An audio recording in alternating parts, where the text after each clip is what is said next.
తమరి కోసము ఎవరో పాఠశాలట వేరు చేయించున్నారట. ప్రవేశపెట్టుము. స్వాగతం సుస్వాగతం.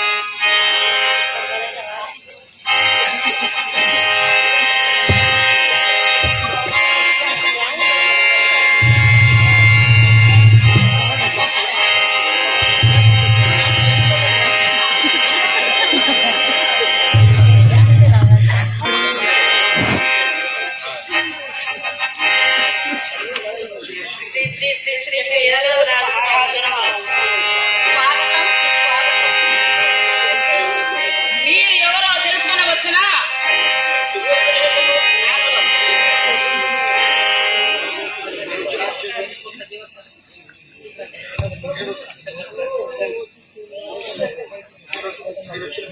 మీరు వచ్చిన విశేషం ఏమిటి?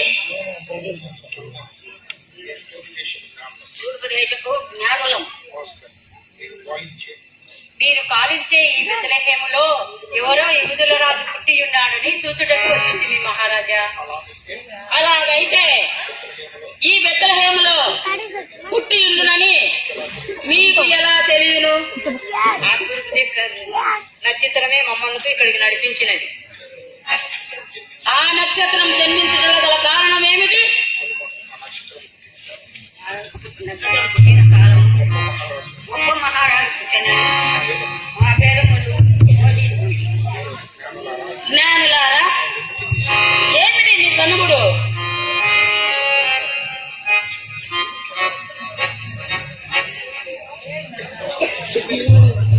ఏమీ లేదు మహారాజా. ఈ రాజ్యంలోనే మీ రాజ్యంలోనే పుట్టి ఉండడని మా అంతరాత్మ ఘోషిస్తుంది. మా వేదముల యొక్క ముఖ్యాంశం. ఇక్కడ పుట్టలేదంటే దారి తప్పి వచ్చానేమని అనుకుంటున్నాను. మా సంస్థాన అధిపతులు మంత్రి వారి కూడా ఈ మాట చెప్పి ఉన్నారు, కానీ నేను నమ్మలేదు. మీరు చెప్పుతున్నారు కాబట్టి ఇప్పుడు నమ్మవలసి వచ్చినది. జ్ఞానులారా, మీరు వెళ్ళి ఆ బాల శిశువును కనుగొని జాగ్రత్తగా విచారించి తెలుసుకొని మాకు సవిస్తరంగా వివరించండి. మేము వచ్చి మా రాజ్యాధికారములన్నీ విడిచిపెట్టి ఆయనకు పూజించి కానుకలు సమర్పించి వస్తాము. వస్తామని కాదు, తిరిగి మళ్ళీ వస్తామని చెప్పండి. అలాగే